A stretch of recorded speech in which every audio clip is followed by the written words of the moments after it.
الرحمن الرحيم محمد رسول الله والذين معه أشداء على الكفار رحماء بينهم تراهم ركعا سجدا يبتغون فضلا من الله ورضوانا وقال تعالى في شأن عظمة حبيبه الكريم إن الله وملائكته يصلون على النبي يا أيها الذين آمنوا صلوا عليه وسلموا تسليما اللهم صل وسلم وبارك على حبيبك سيدنا ومولانا محمد وعلى آله وصحبه أجمعين وبارك وسلم تسليما كثيرا كثيرا اللہ رب العالمین کا ارشاد مبارک ہے، محمد صلی اللہ تعالی علیہ وآلہ وسلم اللہ کے رسول ہیں اور جو مبارک و نورانی شخصیات ان کے ساتھ ہیں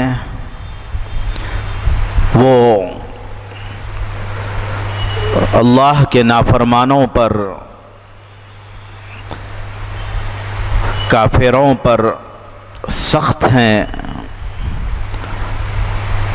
رحماء بینہم آپس میں ایک دوسرے کے درمیان ایک دوسرے کے لیے نہایت رحم دل واقع ہوئے ہیں۔ اے مخاطب، تو انہیں دیکھے گا رکوع اور سجود میں، حالت رکوع اور حالت سجدہ میں وہ جا کر اپنے رب کے فضل اور اپنے رب کی رضامندی اور اس کی رضا کو تلاش کرتے ہیں۔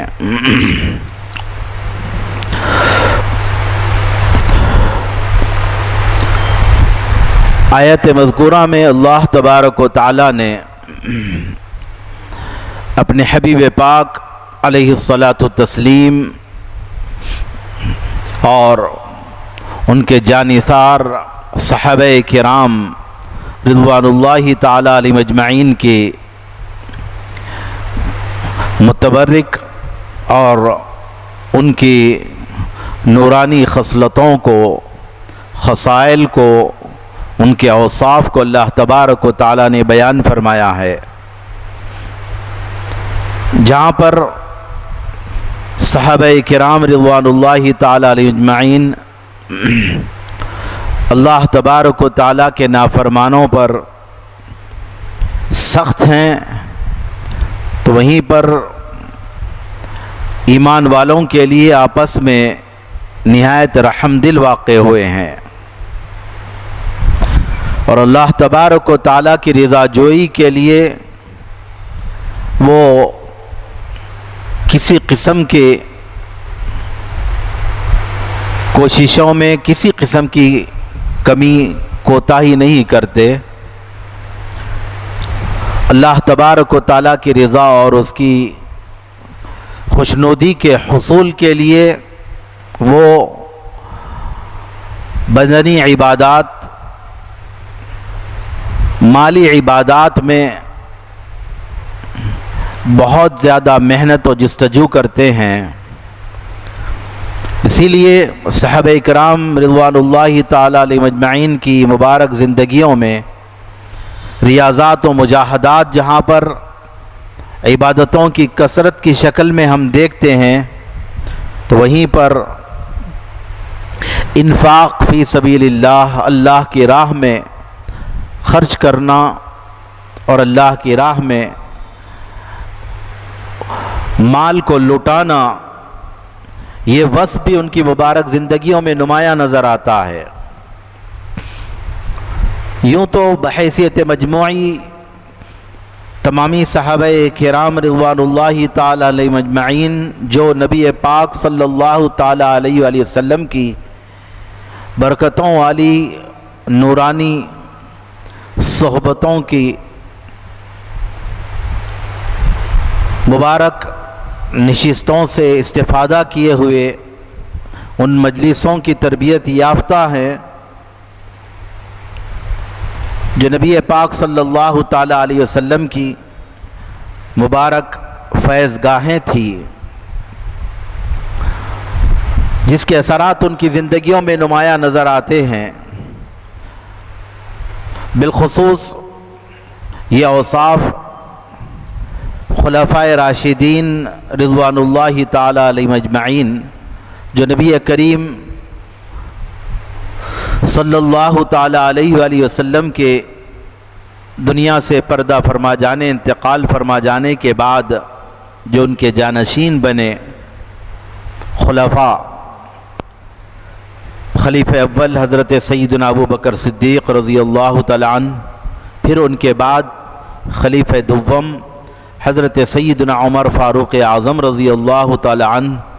پھر ان کے بعد خلیفہ سوم تیسرے خلیفہ حضرت سیدنا عثمان ابن عفان رضی اللہ تعالیٰ عنہ، اور پھر ان کے بعد چوتھے خلیفہ خلیفہ چہارم حضرت سیدنا علی مرتضیٰ رضی اللہ تعالیٰ عنہ۔ بالخصوص ان میں یہ اوصاف نمایاں نظر آتے ہیں۔ معیت مصطفیٰ نبی پاک صلی اللہ تعالیٰ علیہ وسلم کی معیت، حضور کی سنگت اور صحبت میں زیادہ سے زیادہ وقت گزارنا، اور پھر اللہ تبارک و تعالیٰ کے نافرمانوں پر سخت مزاج ہونا، کیونکہ ایمان کے کمال کے لیے یہ بات بیان کر دی گئی، من احب للہ وابغض للہ واعطى للہ ومنع للہ فقد استکمل الایمان۔ جس نے اللہ کے لیے محبت اختیار کی، محبت کیا تو اللہ کے لیے، اور دشمنی اور عداوت بھی اختیار کیا تو بھی اللہ کے لیے، کسی کو دیا بھی تو اللہ کے لیے اور کسی کو دینے سے رکا تو بھی اللہ کے لیے، فقد استکمل الایمان، تو ایسا شخص اس کا ایمان کامل و مکمل ہوتا ہے، کامل و مکمل ہوتا ہے۔ تو رب تبارک و تعالیٰ کی، رب العالمین کی نافرمانی کرنے پر، تو نافرمانوں پر، کفار پر سخت ہیں۔ رحماء بینہم، آپس میں ایمان والوں کے لیے رحم دل واقع ہوئے ہیں۔ بالخصوص چاروں خلفائے راشدین میں یہ اوصاف خصوصیت کے ساتھ پائے جاتے ہیں، اور پھر علماء محققین فرماتے ہیں پھر مزید یہ کہ قرآن کریم کی آیت کریمہ میں، اس آیت کریمہ میں جو چار باتوں کا گویا ذکر کیا گیا، تو وہ چار باتیں ترتیب کے حساب سے اور ترتیباً اسی طرح جو خلفائے راشدین کی ترتیب ہے، تو یہ باتیں یک کے بعد دیگر جو خلفاء ہیں وہ ان کے اندر ممتاز ہیں اور خصوصیت رکھتے ہیں۔ معیت مصطفیٰ نبی پاک صلی اللہ تعالیٰ علیہ وسلم کی معیت، حضور کی سنگت اور صحبت، حضور کے ساتھ ساتھ رہنے کی، یہ بھی ایک صفت ہے۔ صاحب رسول اللہ، قرآن کریم نے اذ یقول لصاحبہ کہہ کر غار ثور کا کے واقعے کو بیان فرمایا، منظر نگاری فرمائی کہ نبی پاک صلی اللہ تعالیٰ علیہ وسلم جب اپنے صاحب سے، اپنے ساتھ رہنے والے سے فرما رہے ہیں، جو واقعہ ہے غار ثور کا، صاحب یہ صحبت، ساتھ رہنا، یہ بھی صفت ہے۔ تو گویا خلیفہ اول حضرت سیدنا ابو بکر صدیق رضی اللہ تعالیٰ عنہ کو اس میں وہ امتیاز حاصل ہے، نبی پاک صلی اللہ تعالی علیہ وسلم کی سنگت اور صحبت میں زیادہ سے زیادہ رہے۔ پھر خلیفہ دوم دوسرے خلیفہ حضرت سیدنا ابو بکر صدیق رضی اللہ تعالیٰ عنہ کے بعد میں حضرت سیدنا عمر فاروق اعظم رضی اللہ تعالیٰ عنہ ہوئے، تو قرآن کریم کی آیت کریمہ میں اشداء علی الکفار کی صفت بیان کی گئی، اللہ کے نافرمانوں پر سخت ہے۔ خدا کی نافرمانی اور گناہ و معصیت، کفر و الحاد دیکھتے تو سخت ناراضگی کا معاملہ فرماتے اور سختی کا معاملہ فرماتے اللہ کے نافرمانوں پر۔ تو یہ دوسری صفت جو قرآن کریم میں بیان کی گئی ترتیباً خلیفہ دوم دوسرے خلیفہ حضرت سیدنا عمر فاروق اعظم رضی اللہ تعالیٰ عنہ اس کے اندر ممتاز ہے۔ مزید آگے قرآن کریم میں اللہ تبارک و تعالیٰ نے ترتیباً تیسری صفت بیان فرمائی رحماء بینہم، کہ آپس میں ایک دوسرے کے درمیان رحم دل واقع ہوئے ہیں، جہاں تمامی صحابہ اکرام میں بالعموم یہ صفت پائی جاتی ہے، خلفائے راشدین میں بالخصوص پائی جاتی ہے، تو پھر اور مزید اس کے اندر جو امتیازی شان جو حاصل ہے کہ وہ اس تیسری قرآن کریم کی اس آیت کریمہ میں بیان کردہ تیسری صفت میں جو امتیاز خلیفہ سوم تیسرے خلیفہ حضرت سیدنا عثمان ابن عفان رضی اللہ تعالیٰ عنہ کو حاصل ہے، رحم دل واقع ہوئے۔ پھر چوتھی صفت تراہم رکعا سجدا یبتغون فضلا من اللہ ورضوانا، رکوع اور سجدے میں جا جا کر اپنے رب کی رضا اس کے فضل کو تلاش کرتے ہیں۔ اس میں بالعموم تمامی صحابہ اکرام میں یہ صفت، بالخصوص خلفائے راشدین میں یہ صفت پائی جاتی ہے، تو اس میں ایک خصوصی امتیاز امتیاز اور خصوصی شان جو حاصل ہے حضرت سیدنا علی مرتضیٰ رضی اللہ تعالیٰ عنہ کا۔ علماء اکرام نے یہ بیان فرمایا چونکہ ماہ ذی الحج کے مہینے کی 18 تاریخ حضرت سیدنا عثمان غنی رضی اللہ تعالیٰ عنہ کی شہادت کی تاریخ ہے، یوم شہادت ہے حضرت سیدنا عثمان ابن عفان کا۔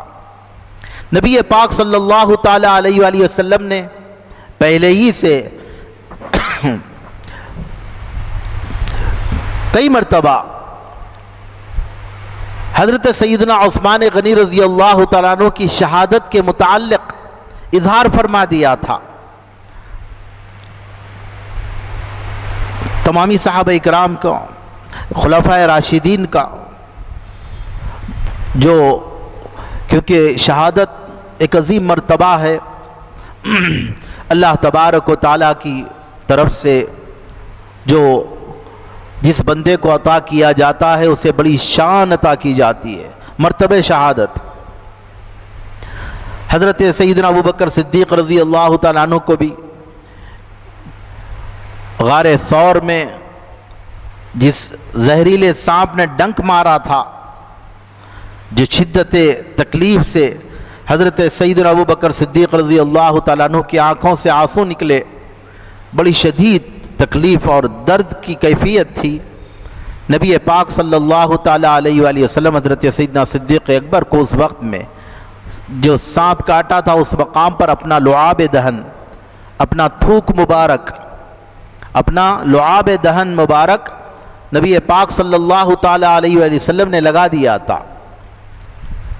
یہ ایک نہیں کئی واقعات ہیں صحابہ اکرام کے بڑے سے بڑے زخم، یہاں تک کہ آنکھیں تک نکل گئی جنگ کے میدانوں میں، جو آنکھ کے ڈلے اپنے ہاتھ میں لے کر حضور کی خدمت بابرکات میں حاضر ہوئے۔ نبی پاک صلی اللہ تعالیٰ علیہ وسلم اپنا لعاب دہن لگا کر اس آنکھ کو اس کی اپنے جگہ پر رکھ دیتے ہیں تو آنکھیں پہلے سے زیادہ روشن ہو گئی، پاؤں ٹوٹ گئے، پنڈلی ٹوٹ گئی ہے، ہڈی ٹوٹ گئی ہے، جنگ کے میدان میں ایسی کاری ضرب لگی، وہ ٹوٹے ہوئے پاؤں کو رکھ کر اس کو نبی پاک صلی اللہ علیہ وسلم نے لعاب دہن لگایا تو اس کا درد دور ہو گیا اور مکمل طور پر صحت مند ہو گئے، کسی قسم کی کوئی درد تکلیف نہ رہی، اور ہڈی پھر جیسے کہ ویسی بلکہ اس سے بہتر انداز میں جڑ گئی، یوں کہا جائے تو بات غلط نہ ہوگی۔ ایسے کئی واقعات۔ تو حضرت ابوبکر صدیق رضی اللہ تعالیٰ عنہ کو وہ درد ختم ہو گیا، زہر کا اثر ختم ہو گیا، زہریلے اس سانپ کے کاٹے کا، لیکن آپ کے انتقال کے وقت میں کہا گیا ہے، یہ بتایا گیا، روایات میں یوں آیا ہے کہ وہ زہر کا اثر تازہ ہوا اور آپ کی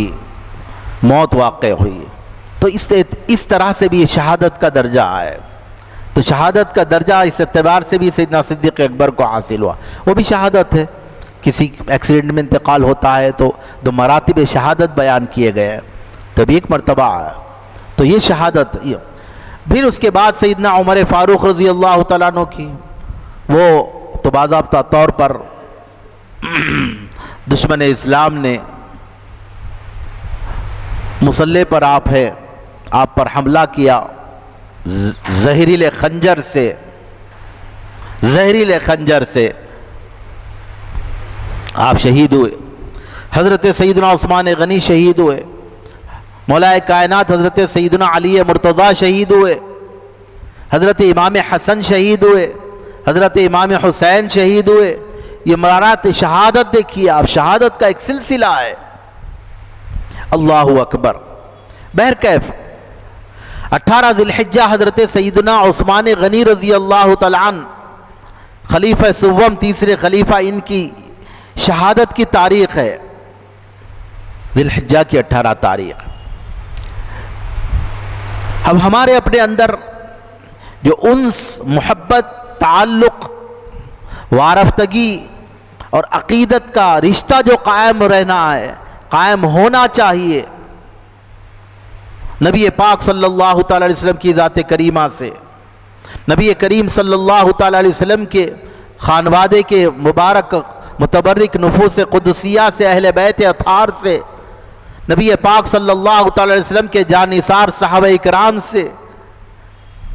عشرہ مبشرہ خلفائے راشدین سے۔ کب ہوگا یہ تعلق قائم؟ جب ان کے احسانات، ہم پر جو احسانات، اسلام پر، مسلمانوں پر جو ان کے احسانات ہیں وہ سنیں گے، ان کے فضائل و کمالات سنیں گے، ان کے بلند ترین مراتب کے، مرتبوں کے تذکرے سنیں، ان کی شانیں سنیں گے، تو ان سے عقیدت اور محبت کا تعلق قائم ہوگا۔ ورنہ سرسری کسی کا نام آ گیا تو ٹھیک ہے، ہوا ہوگا، ہوں گے، یہ کیفیت ہے، یہ ہمارے لیے، ہمارے اپنے ایمان کے لیے بڑا خطرناک ہے۔ حضرت سیدنا عثمان غنی رضی اللہ عنہ، صحابہ اکرام، اللہ تبارک و تعالیٰ نے ان کی فضیلت میں جو متبرک اللہ تبارک و تعالیٰ نے آیات کریمہ نازل فرمائی ہے، بے شمار ان کے فضائل میں، اس میں رضی اللہ عنہم ورضوا عنہ کا مجدہ انہیں سنایا گیا کہ اللہ ان سے راضی ہو گیا ہے اور وہ اللہ سے راضی ہو گئے ہیں، اللہ ان سے راضی ہو چکا ہے اور وہ اللہ سے راضی ہو چکے ہیں۔ یہ ہے رضی اللہ عنہم ورضوا عنہ۔ اس طرح کی وَكُلًّا وَعَدَ اللَّهُ الْحُسْنَى، ان تمام سے اللہ تعالیٰ نے جنت کا وعدہ فرمایا ہے، حسنہ جنت کا وعدہ فرمایا ہے۔ وہ بڑے فضائل و کمالات والے نبیوں اور روئے زمین پر نبیوں اور رسولوں کے بعد، نبی اور رسول جو ہے اللہ نے جن کو نبی اور پیغمبر بنایا، جنہیں رسول بنا کر بھیجا، ان کے بعد اگر کسی شخصیت کا مرتبہ، جن شخصیتوں کا مرتبہ ہے، مقام ہے، وہ صحابہ اکرام کا مقام ہے۔ ان کے بعد آنے والے یا ان سے پہلے بڑے بڑے ریاضات و مجاہدات کیے ہوں گے، ہزاروں برس کی زندگیاں پا کر عبادتوں ریاضتوں میں گزارے ہوں گے، لیکن صحابہ اکرام کے مرتبے کو نہیں پہنچ سکتے۔ وہ عظیم مرتبہ صحابہ اکرام کا، اللہ تبارک و تعالیٰ نے اپنے حبیب کریم ہمارے آقا سیدنا محمد رسول اللہ صلی اللہ تعالیٰ علیہ وسلم کی مبارک و نورانی صحبت کی عظمت و برکت سے انہیں جو مقام دیا ہے. حضرت سیدنا عثمان غنی رضی اللہ تعالیٰ عنہ رحم دل، نہایت رحم دل واقع ہوئے ہیں ایمان والوں کے لیے. اللہ اکبر. ویسے ایمان لانے میں صحابہ اکرام میں بھی مرتبہ خلفائے راشدین، پھر عشرہ مبشرہ، پھر بدری صحابہ اکرام جو جنگ بدر میں شریک ہوئے، وہ سابقون الاولون، پہلے مسلمان ہونے والے صحابہ، ان کے مراتب دیگر صحابہ اکرام بعد میں ایمان لانے والوں سے ان کے مرتبے زیادہ اونچے، پہلے ایمان لا لیے. ابتدائی دور میں حضرت سیدنا عثمان غنی رضی اللہ تعالیٰ عنہ بھی انہی اشخاص میں سے، یہاں تک کہ بالکل گنتی کے چند لوگوں میں ہی ابتداءً اسلام قبول کرنے والوں میں حضرت زید بن حارثہ جو نبی کریم صلی اللہ تعالی علیہ وسلم کے غلام تھے، وہ ان کے بعد راوی بیان کرتے ہیں کہ ایمان قبول کرنے والوں میں حضرت عثمان بن عفان رضی اللہ تعالیٰ عنہ، حضرت سیدنا صدیق اکبر رضی اللہ تعالیٰ عنہ کی دعوت کے اثر سے انہوں نے جو سمجھایا، ان کو ایمان کے بارے میں بتایا، ان کی دعوت و تبلیغ کے اثر سے حضرت سیدنا عثمان بن عفان رضی اللہ تعالیٰ عنہ اسلام سے متاثر ہوئے اور دائرہ اسلام میں داخل ہوئے. ابتدا میں ہی اسلام لا لیا. بڑے صاحب ثروت اور بڑی تاجر گھرانے سے تعلق تھا، خود تاجر تھے بڑے. ایمان قبول کر لینے کے بعد میں بڑی اذیتوں کا سامنا کرنا پڑا، بڑی تکالیف کا سامنا کرنا پڑا. چچا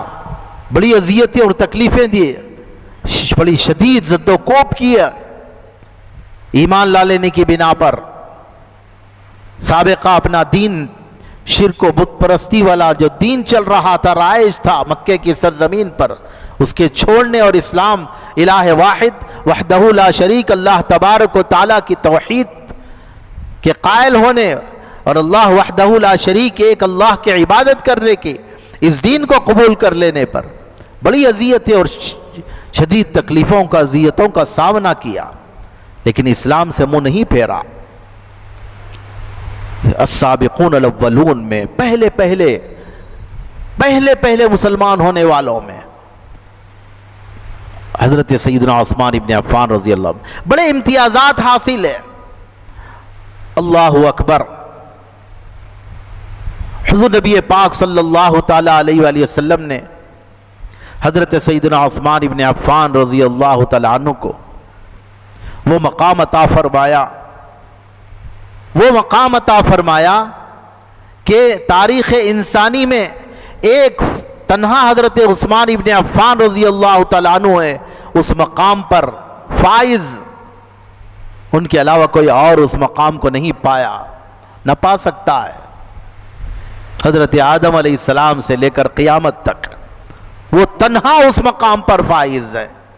وہ خصوصیت حضرت عثمان ابن عفان ہی کو حاصل ہے. وہ خصوصیت کہ کسی بھی ایک فرد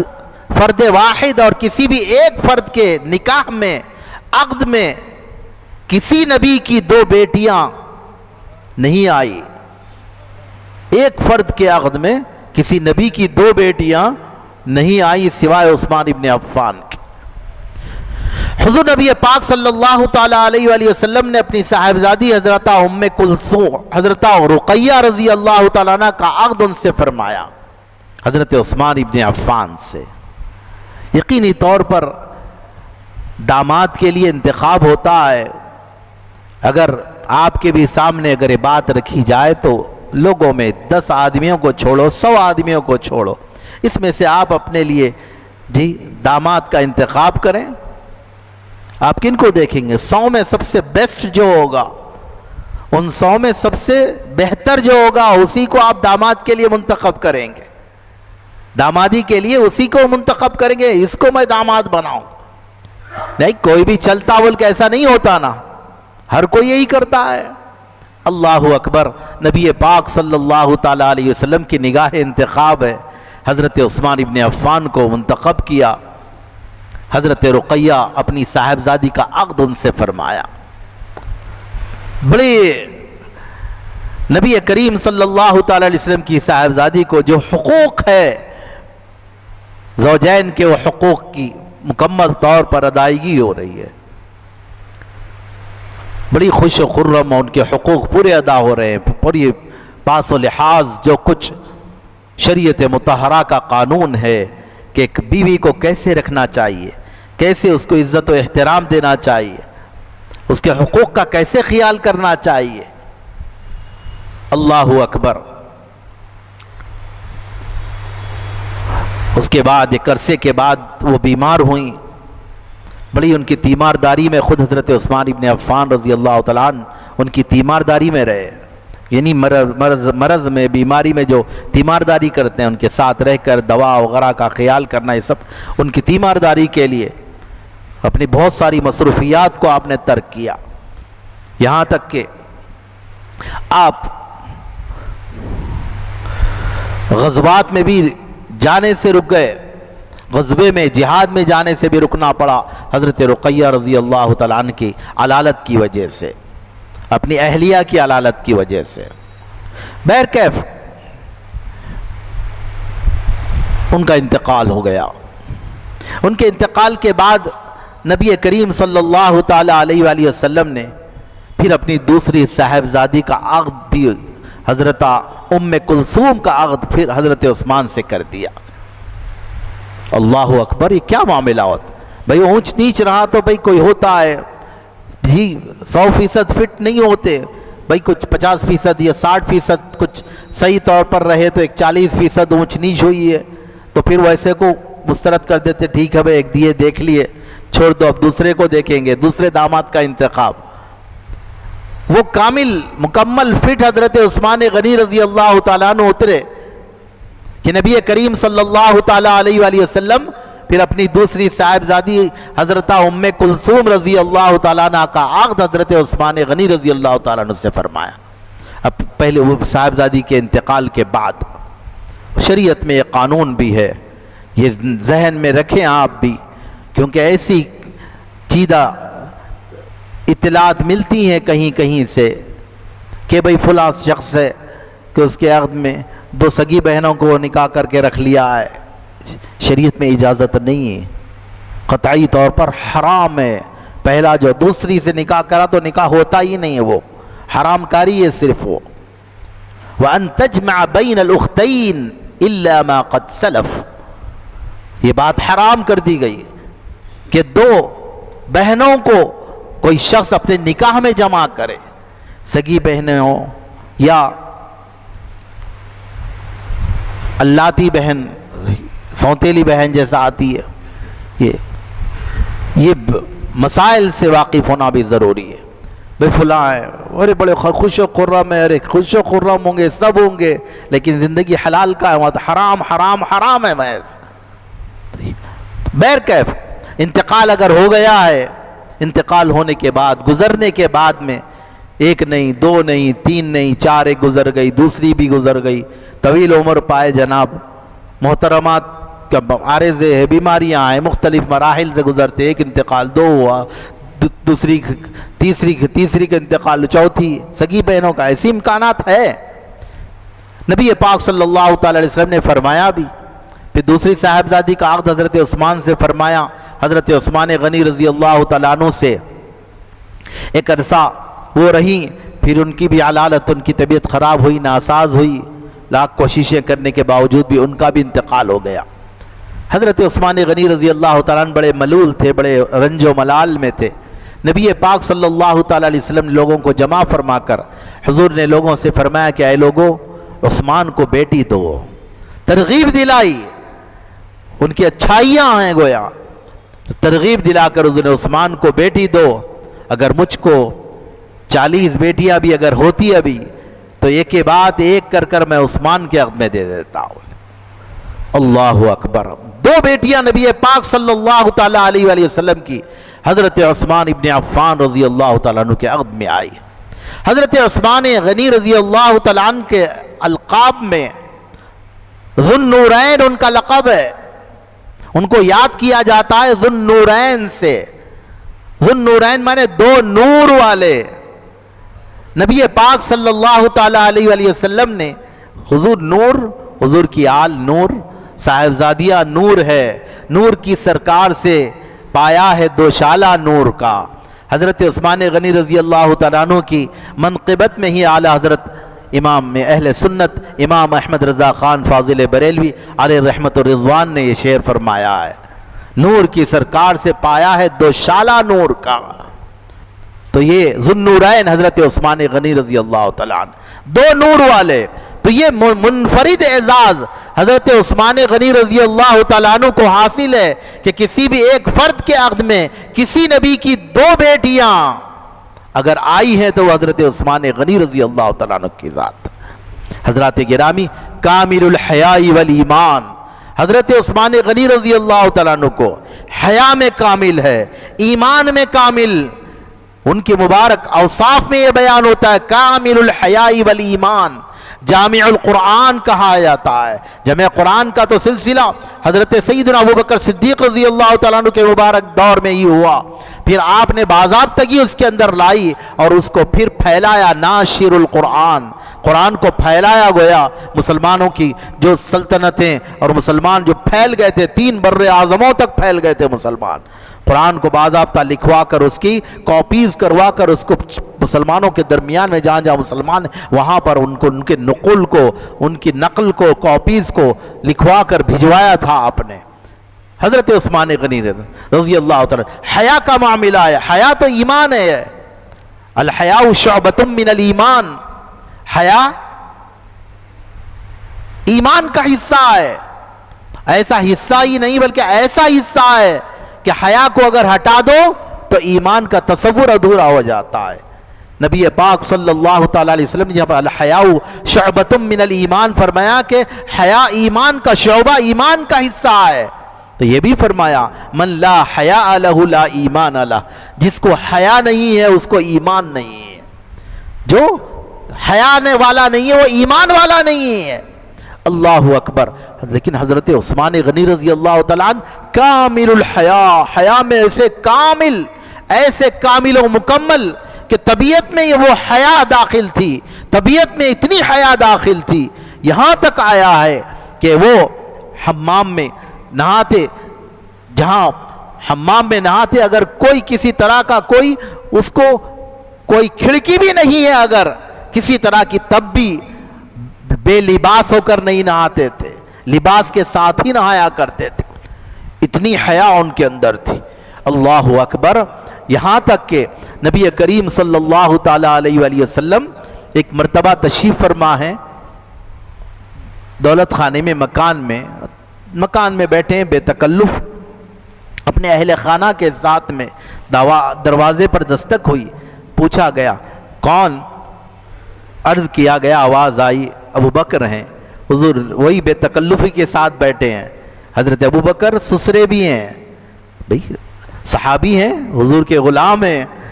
اللہ اکبر، لیکن رشتے کے اعتبار سے سسرے بھی ہیں، لیکن حضور اسی طرح بے تکلفی کے ساتھ بیٹھے، بلا لیا گیا، حضرت ابو بکر آ گئے، پھر کچھ دیر کے بعد حضور اسی طرح بیٹھے رہے بے تکلفی کے ساتھ، پاؤں بھی کچھ دراز، پاؤں سے کچھ لباس تھوڑا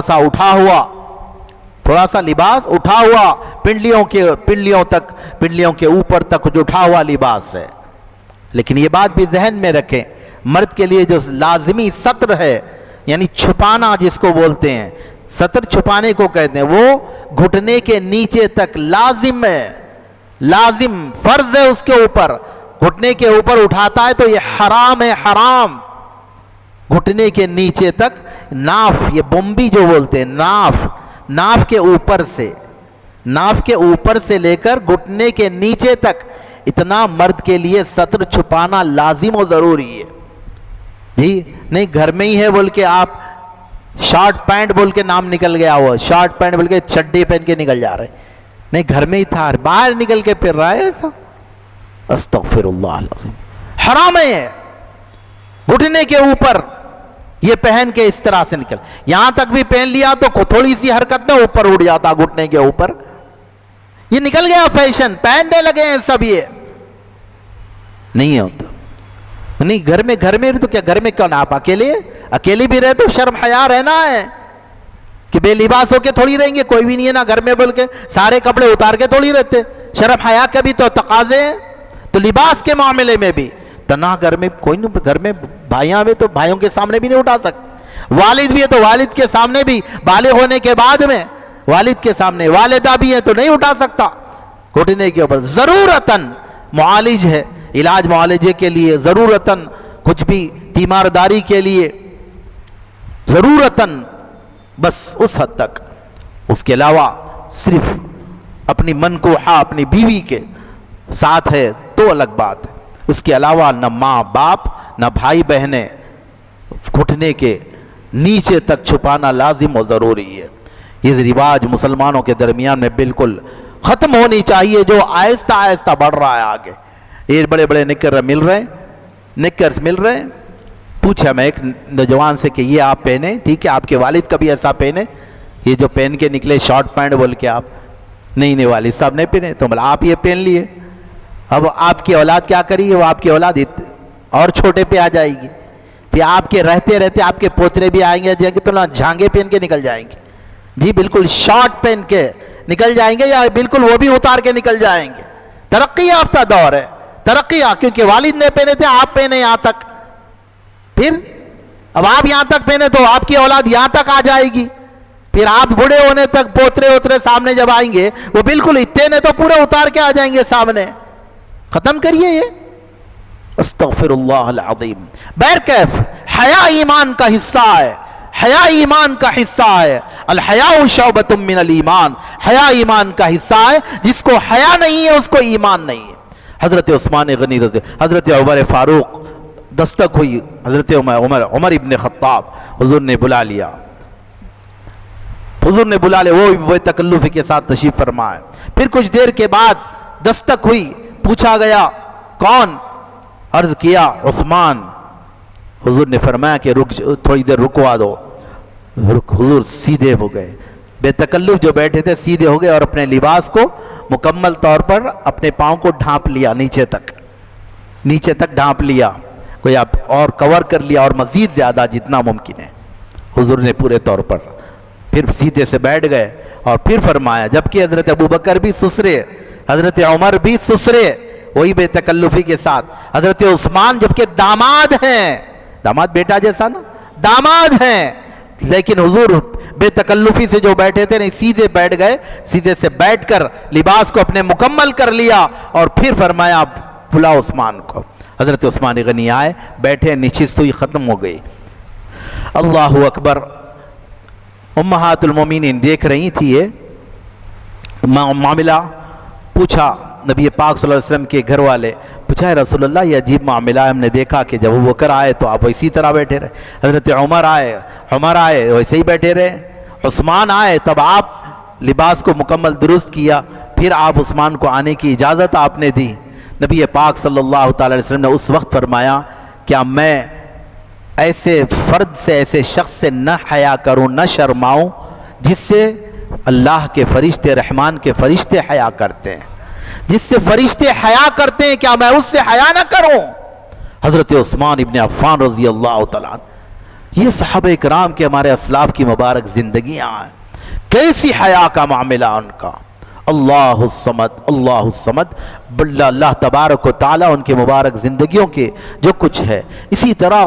دین کے لیے، ایمان کے لیے جو ان کے احسانات ہیں، حضرت عثمان غنی رضی اللہ تعالیٰ، بے شمار احسانات ان کے رہے ہیں۔ کئی موقعوں پر نبی کریم صلی اللہ تعالیٰ علیہ وسلم کے لیے ایثار و قربانی کے بڑے بڑے نمونے حضرت عثمان غنی رضی اللہ تعالیٰ عنہ حضور کی خدمت میں پیش کیے۔ مسلمانوں کے لیے پینے کے پانی نہیں تھا مدینہ منورہ جانے کے بعد، یہودی کا ایک پینے کے پانی کا، میٹھے پانی کا چشمہ تھا، یہودی کا قبضہ تھا، اس کی ملکیت تھی، وہ پانی بڑی قیمت میں بیچا کرتا تھا۔ مسلمانوں کو حالات مالی اعتبار سے بھی بڑے سخت حالات تھے، بہت دشواری تھی پینے کے پانی کی۔ نبی پاک صلی اللہ تعالیٰ علیہ وسلم نے فرمایا، ہے کوئی جو مسلمانوں کے لیے پینے کے پانی کا انتظام کرے۔ حضرت عثمان غنی آگے بڑھے، یا رسول اللہ یہ سعادت میں حاصل کرتا ہوں۔ پینے کے پانی کا یہودی کا جو چشمہ تھا آپ نے خرید لیا، مکمل خرید کر اسے للہ وقف کر دیا۔ اب مسلمان ہی نہیں، غیر مسلم بھی اس سے فری میں پی سکتا ہے پانی۔ اللہ اکبر، ایسا معاملہ آپ کا ایک موقع نہیں، کئی موقع، غزوہ تبوک کے موقع پر بھی آپ کے ایثار و قربانی، بڑی بڑی قربانیاں رہی۔ نبی پاک صلی اللہ تعالیٰ علیہ وسلم نے ایسے کئی موقع پر فرمایا کہ وہ جنت کی بشارتیں آپ نے دی۔ یہ کچھ ایثار و قربانی کا یہ معاملہ، یہ جو کوئی کر دے گا اس کے لیے میں جنت کی بشارت دیتا ہوں۔ حضرت عثمان غنی آگے بڑھتے ہیں، وہ عظیم سعادت حاصل کر لیتے ہیں۔ ایسا متعدد مرتبہ ہوا، غزوہ تبوک کے موقع پر بھی ایسا ہوا۔ حضرت عثمان غنی کے لائے ہوئے مال کثیر کو نبی پاک صلی اللہ تعالیٰ علیہ وسلم خوشی سے، جو اللہ کی راہ میں انہوں نے قربان کیا تھا، حضور کے سامنے پڑا ہے۔ حضور ان کے درہم و دینار کو لے کر اس طرح سے اچھال رہے ہیں اور پھر فرما رہے ہیں ما ضر عثمان ما عمل بعد اليوم، کہ آج کے بعد عثمان کچھ بھی عمل کر لے ان کو کچھ بھی نقصان ہونے والا نہیں ہے، عثمان کا کچھ بگڑنے والا نہیں ہے، وہ چاہے کچھ بھی کر لے۔ اللہ اکبر، ایسی عظیم بشارتیں حضرت عثمان غنی رضی اللہ، یہ بشارتوں کے بعد میں کوئی آپ چھوٹ مل گئی بول کر نکل گئے نہیں، اور اللہ کی راہ میں رونا گڑ گڑانا بڑا، یہ کیفیت تھی، خشیت الہی کی کیفیت یہ تھی کہ آپ کے روایات میں آتا ہے، سیرت کی کتابوں میں، کہ آپ کسی قبرستان کے پاس سے بھی گزر جاتے، کہ قبرستان ہے بس قریب سے بھی گزرتے تو زار و قطار رونے لگتے، اتنا روتے کہ سینے سے ہانڈی کے ابال کی آواز آنے لگتی اور آنسوؤں سے آپ کی داڑھی مبارک تر ہو جاتی، اتنے آنسو بہتے۔ لوگ حیران ہوتے، کسی سے کچھ کلام نہیں، کوئی واعظ و نصیحت نہیں، کوئی قرآن کی آیت پڑھ کے کوئی سنانے والا نہیں، آپ روئے جاتے۔ آپ نے فرمایا کہ بات دراصل یہ کہ قبرستان ہے، مسلمانوں کا یہ قبرستان ہے، یہ آخرت کی منزلوں میں سے سب سے پہلی منزل ہے، یہ منزل جس کے لیے آسان ہو جائے گی، آخرت کی ساری منزلیں اس کے لیے آسان ہو جائیں۔ وہ یاد کر کر روتے ہیں۔ اللہ، حضور کے ارشاد کے بعد بھی کہ آج کے بعد عثمان کو کوئی عمل نقصان دینے والا نہیں ہے، وہ حضرت عثمان ابن عفان رضی اللہ تعالیٰ عنہ وہ ایثار و قربانیاں دیے۔ نبی پاک صلی اللہ تعالیٰ علیہ وسلم بار بار جنت حاصل کی۔ مسجد نبوی چھوٹی تھی، ابتداءً جو تھی چھوٹی تھی، حضرت ابوبکر صدیق رضی اللہ تعالیٰ عنہ نے وہ زمین خریدا تھا، مسجد نبوی بنائی گئی، چھوٹی پڑی، مسلمان بڑھ رہے، تعداد بڑھ رہی ہے۔ حضور نے فرمایا کہ اس کی وسعت کے لیے، وسیع کرنے کے لیے جگہ کی ضرورت ہے۔ حضرت عثمان غنی رضی اللہ تعالیٰ عنہ اپنے پیسے سے جگہ مزید خرید کر مسجد نبوی کے لیے وقف کر دیا، مسجد نبوی وسیع ہو گئی۔ حضرت عثمان غنی رضی اللہ تعالیٰ عنہ کے مسجد نبوی کا جو قدیم مسجد کا جو حصہ ہے، حضرت عثمان غنی رضی اللہ تعالیٰ عنہ کا ممبر بھی بتاتے، حضرت عثمان غنی کا ممبر جو ہے ان کے زمانے کا آج بھی ہے مسجد نبوی میں، یعنی وہ جگہ، وہ مقام۔ بہرکیف بڑی ایثار و قربانیاں رہی ہیں، لیکن اللہ اکبر، اللہ کی مشیت یہ کہ کیسے کیسے معاملات ہوئے۔ حضرت عثمان غنی رضی اللہ تعالیٰ عنہ کو بھی بلوائیوں نے اسلام کے نام لیوا کلمہ پڑھنے والوں کے ہی ظلم و تشدد بڑے بڑے ہوئے ہیں۔ خود کربلا کا سانحہ بھی ہمارے سامنے یہ نمونہ یہ بات سامنے آتی ہے، اس کے ذریعے سے بھی حضرت عثمان غنی کے ساتھ بھی ایسا ہی ہوا۔ مختلف علاقوں سے جہاں آپ کی مبارک ذات سے کسی کو کوئی تکلیف نہیں تھی، کیونکہ اتنے رحم دل تھے آپ کی، ہر فیاضی بھی اتنی تھی، کوئی سختی مزاج میں نہیں تھی، کون کیا بھلا ناراض ہوتا ان سے۔